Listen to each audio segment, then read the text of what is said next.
Hey, Heartline family, it's me, just me today, in my new home office, which I really like in Pensacola, Florida. I had planned to have a guest on today, and she had to cancel for a very good reason. And I'm sending her lots of love in this difficult season of her life, and I hope she'll be able to come on the show a later day. But instead of just opening my email or doing something else, I just thought it's been a minute since I just talked with the listeners of this podcast. And there's been a lot going on. I really haven't released too many new episodes with the move from San Diego to Pensacola. So I want to do more of these episodes where we can just have a conversation. And I think listeners of this podcast know that I love Brene Brown. And she does a segment, I believe it's called On My Mind. So I'm kind of taking a page out of her book and I'm calling these On My Heart episodes because this is Heartline. So I want to talk to you about something that's been on my heart. And I hope wherever you are, you're on your walk, maybe you're just on a beach somewhere, you can take some time to really let this concept wash over you. So this is something that really changed the way that I see my own story and the stories of the people that I coach. It's called the tall poppy. I learned this term from a colleague in Australia, and the image is really simple, but it hit me really hard. There's a few concepts that once you learn that you look at the rest of your life and you're like, I wish I would have known this so much sooner. So I said poppy, like the flower. So imagine a poppy. So you've got to see all the poppies. They're all blooming at around the same height. And then there's one that grows a little taller. Maybe it's the soil. Maybe it's where the sunlight lands. Whatever the reason, this poppy is exceptional. It's doing something really well, and it's growing taller than the others. In a healthy ecosystem, that's a beautiful thing. But in a dysfunctional one, that tall poppy makes other poppies feel uncomfortable. Instead of asking, how do we help the others grow? The instinct is to cut that poppy down. It's to make it fit in with the rest of the field. That is what tall poppy syndrome is. And here's the part that really stops me cold every time I think about it. It happens in medicine a lot.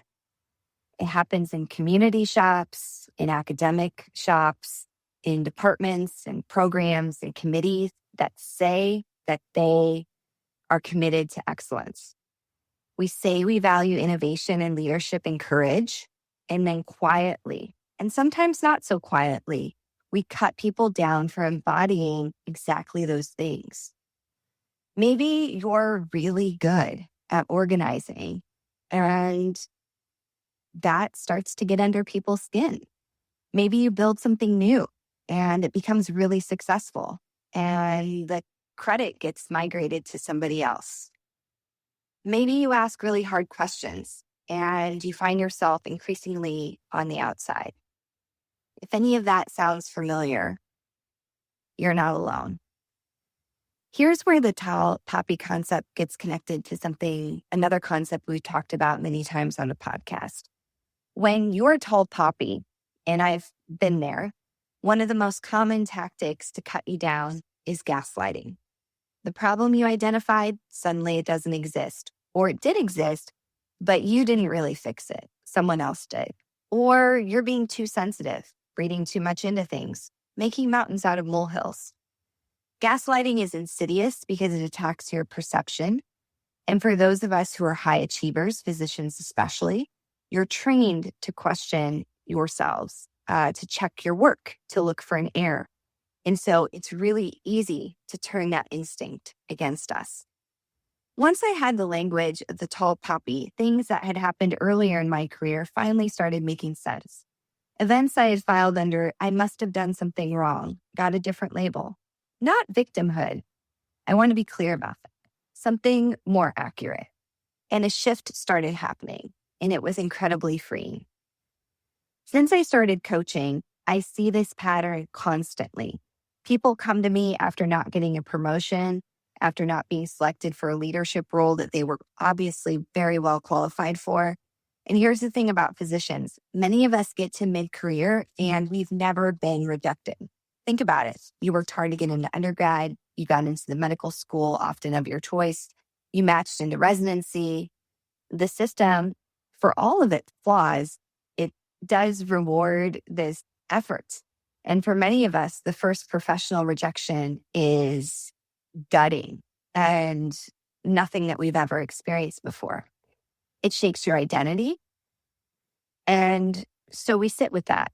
And hopefully we do the self-reflection work and think that reflection is genuinely valuable. Coaching can help fast track that. And sometimes when you dig in, when you talk to the people involved, and when you look at the facts of the situation and do some additional information gathering, the reason you didn't get selected doesn't always hold up. Sometimes you didn't get the job because you were a tall poppy. The work made other people uncomfortable. The pace of your contribution felt threatening. The quality of your output highlighted gaps elsewhere that they don't want to fix. And then there are harder conversations about fairness, equity, and discrimination. Those conversations are real. They need to happen. And I want to acknowledge them without glossing over them, because sometimes the tall poppy story intersects with bias. And those are not exactly the same things, but the two things, phenomenon, can be happening at the same time. And so then bigger questions start to develop. Do you file a formal complaint? Is it HR? Do you talk to legal? And these are very personal decisions. And I will say these are also areas that mentors and coaches can be very helpful for. But what I've found in my career is when you're a tall poppy, you need to find a field with other tall poppies. You need to get to a place that celebrates you and when your career can really take off. So I think the concept here is it's a personal decision about accountability and what accountability looks like to you and how much energy you want to put into getting that accountability. And that answer can change as well. I can think back to a few situations where when I was close to it, the accountability piece seemed really important. And with more time and distance, I began to realize that it wasn't my job to teach that organization or that person, that toxic leader, a lesson. That was additional work being placed on me that was not fair. And so the healthiest thing you can do is when you're in a dysfunctional place, sometimes is just to leave and move on and find that field of tall poppies. I also want to pause here and be really honest about something. Being a tall poppy doesn't exempt you from growth. It doesn't mean every conflict is someone else's problem, every criticism is a cut, and every piece of feedback is gaslighting. Tall poppies have to stay humble, and maybe we have to work harder to do that. We need to seek diversity of opinion, including opinions that challenge them. We have to build coalitions, and we have to do the relationship work. Sometimes there's genuine skills that need to be built. Sometimes coaching can really help with that, and it can really spur a reckoning. And these can be really difficult things to work through. But it's always where the meaningful change happens. It's always at that edge. To use the metaphor of, residency, I was just talking about getting ready for our residents to arrive. And, the challenge is you're always trying to push them into the growth zone. You don't want to push them so hard that they crumble, but you don't want to be comfortable. And I think that's the struggle for us too, finding that growth edge and doing that really deep work of self-reflection and thinking about thinking, metacognition. What I've seen in my coaching clients who thrive is they're honest about both realities simultaneously. They can say the system cut me down unfairly, and here's what I'm working on. Both can be true. And holding both is a kind of sophistication that not everyone can access. And so when you do that, you will become more of a tall poppy.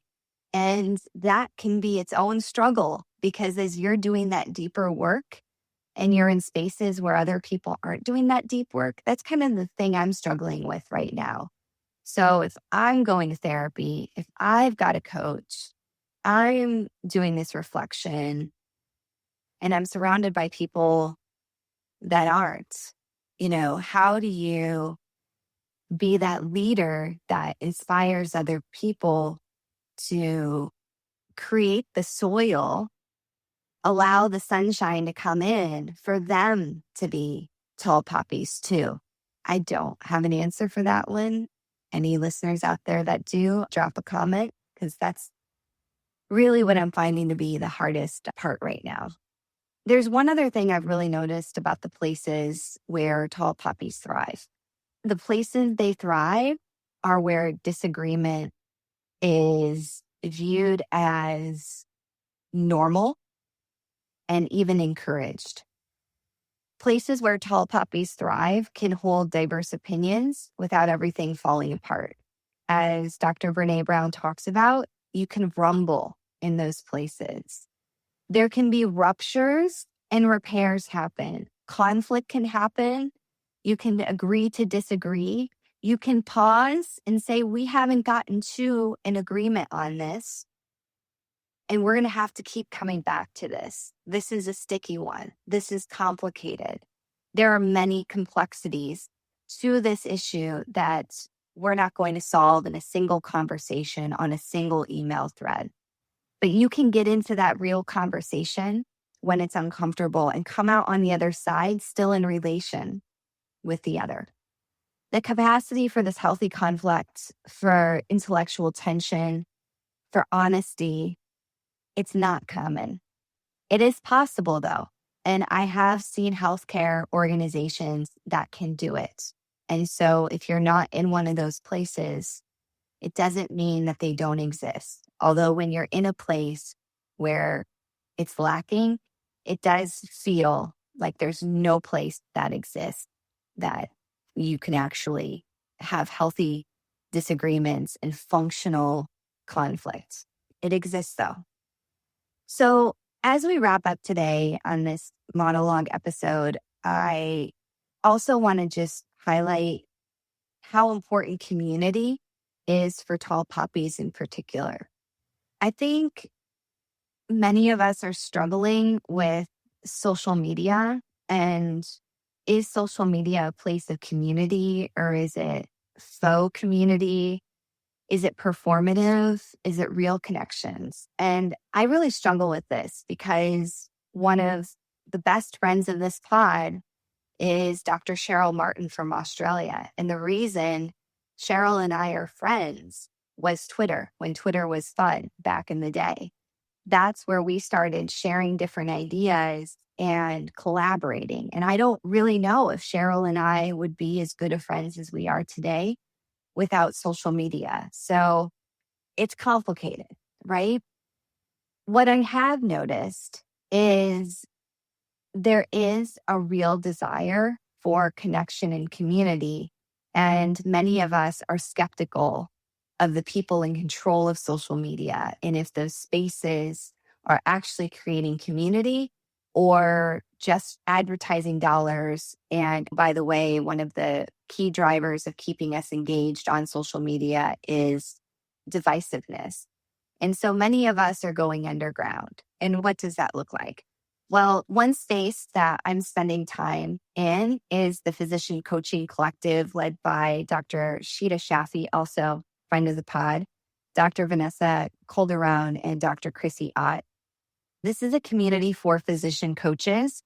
And if you're interested in that, you can head over to their website, the Physician Coaching Collective, and learn more. I found the conversations in that community to be very real, to really embrace the whole person, and to also be a place as a coach if you're looking for support on how to build your business and how to share information and resources. It's a very wonderful community. So if you're a coach listening, consider the Physician Coaching Collective. The other community I've talked about on this podcast before is Recalibrate. And so Recalibrate is the 6-month program that I completed a few years ago. And Recalibrate is a program developed by Cherie Johnson, another friend of the pod. Cherie also now has her own podcast, so I hope you'll pop over and check out her podcast. Cherie's Recalibrate program is 6 months. And for those of us in America, we're going to do a virtual option. She does have some in-person programming available in Australia. But Cherie and I are really interested in expanding Recalibrate. There's only been a few Americans, kind of very, very sporadically, that have been part of Recalibrate. But Cherie and I are really interested in doing another Recalibrate program, perhaps in the fall of 2026. And it's a 6-month journey where you really, as the name implies, recalibrate you on a personal and professional level. Each month, there's a different area of focus and emphasis, and the program has a combination of group and individual coaching. And what's really great about that program is once you go through the 6-month journey, you're able to access the Recalibrate community, which has a very robust and active WhatsApp group. And that community is really, if you're a listener of Heartline and you're somebody that's committed to healthcare being different, that it can be compassionate and human-centered, and we can practice medicine wholeheartedly, that's the community you really want to be in, because it's people that are doing the work and we're sharing stories. Sometimes we're bringing a bad day at work and how do we recover from it? Sometimes it's crowdsourcing information. Sometimes it's sharing new literature or a really helpful resource. But it's a great community. And I also really appreciate the globalness of the community and being able to see things from multiple perspectives. And something that we've talked about, sometimes in America, we can feel like a lot of our healthcare problems are because we're in America.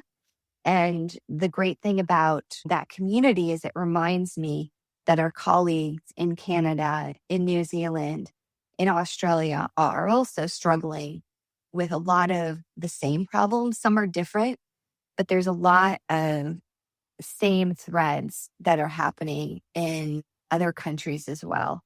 So if you're interested in the group coaching and individual coaching, I would love to co-facilitate a Recalibrate with Cherie, and we're interested in doing that this fall. And I'm looking at my fall schedule, and I would really prefer to be coaching through Recalibrate this fall. So if you're interested in coaching with me, Recalibrate would be a really great way to do that.